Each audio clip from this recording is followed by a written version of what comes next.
Right, hi guys. Today I'm going to teach you a little brief summary of monoclonal antibodies.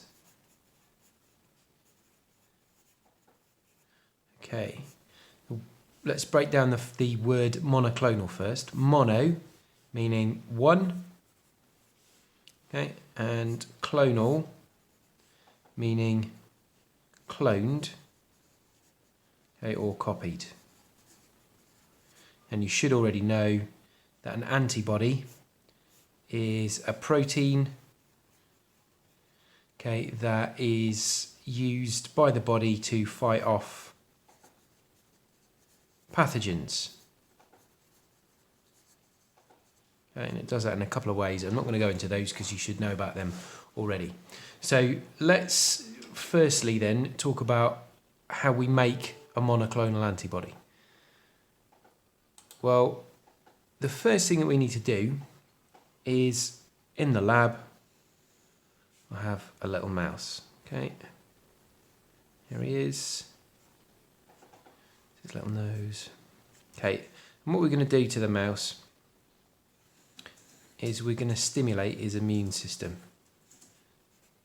Okay, so we're going to do that by injecting him with a pathogen. Okay, there's my mouse. And when we inject him with a pathogen, what that's going to do is it's going to stimulate his immune system, and his immune system is going to create lymphocytes, and those lymphocytes are going to produce antibodies. Okay, so we're injecting with a pathogen,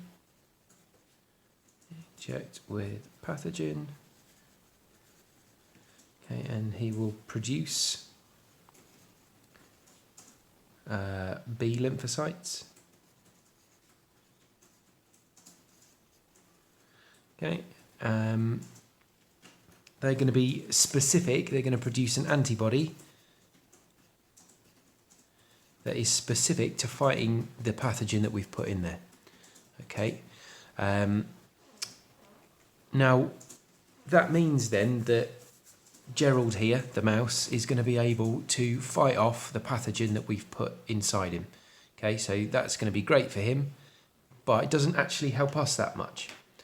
And what we really need to do is to be able to produce these antibodies, but antibodies themselves don't replicate. They're not cells, they're just proteins, so they don't replicate themselves.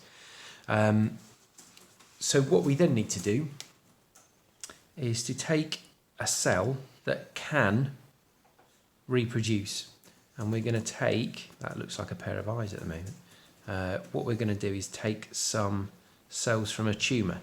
Now, the danger with a tumour, the thing about it, is that it will reproduce and replicate itself uncontrolled. So that's really the feature of the cell that we need. Okay, so the tumour can replicate. Can you see where we're going with this? Because what we need is this antibody that can fight the pathogen. The antibody can't replicate itself. This tumour can. So what we're going to do is we're going to combine those two. Okay, we'll combine them. Okay, and we will make a cell that has both of these features. I'm going to represent that by drawing a mixture of the two.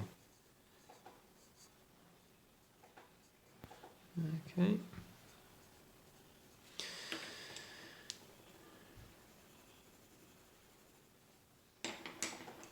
And we will call that a hybridoma. Okay.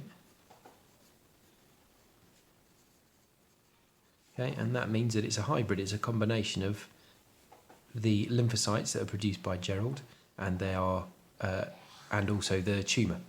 So this hybridoma is now able to produce the antibody, and it's able to replicate. So let's clone this guy.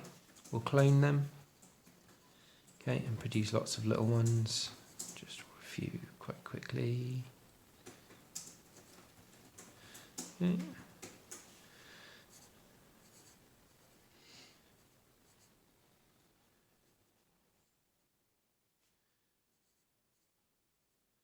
Okay, and these are now called, right, so these are our clones. Okay, they're the clone of Gerald and the tumour. Okay, and it's called a hybridoma.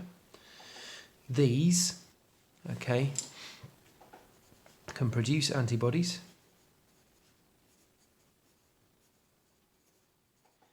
and they can replicate, which is really key, because one little cell is not going to be able to produce enough antibodies to be useful. Okay, so now this guy can, these lot, there'd obviously be more than 3, but they can produce the antibodies. Okay, and these antibodies that they're producing can be separated,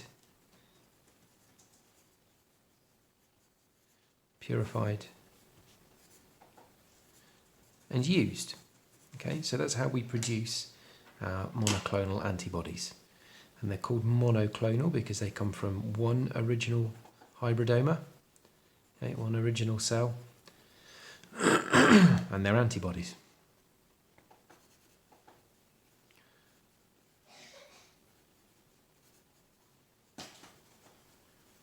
Okay, so we can use them now. So what can we use them for? I hear you all asking. Well, we can use them for pregnancy tests.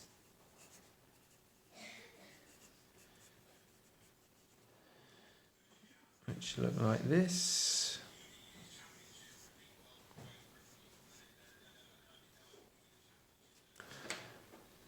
There we are. So we use them in, quite a few everyday applications. This obviously helps to detect whether someone's pregnant. Okay.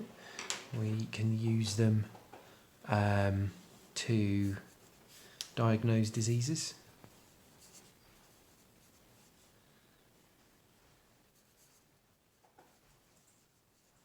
So let's draw a little chap here who's not feeling very well. Okay, so it may be, in fact, and I am just guessing here, it may be that they could be used currently to be testing for this COVID virus that everybody seems to be suffering from. Okay, we can also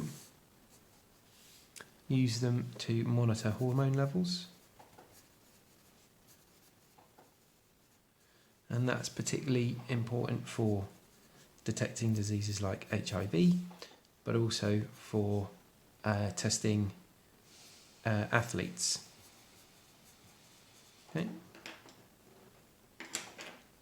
so I'll draw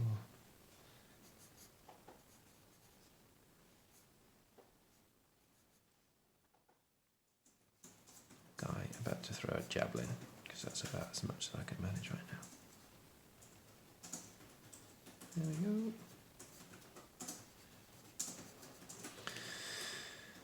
Okay. We can also use them for medical research.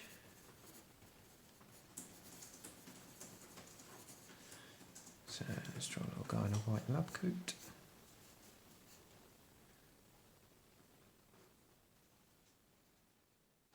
Holding a clipboard, of course.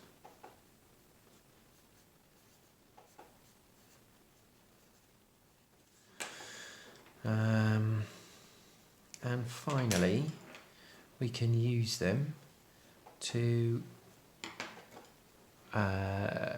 treat diseases.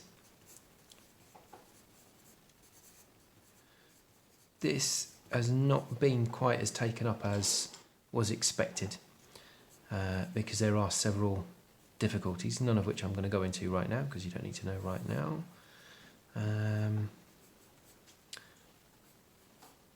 Okay, and they will attach themselves onto the outside of, for example, cancer cells, and they'll send off a signal, and that will allow the white blood cells to come and attack. Okay, and that's how we use them to treat diseases. Okay, so that's been a quick introduction to monoclonal antibodies. I hope you found that useful. I hope you've made the notes as I've gone along. Take care, guys.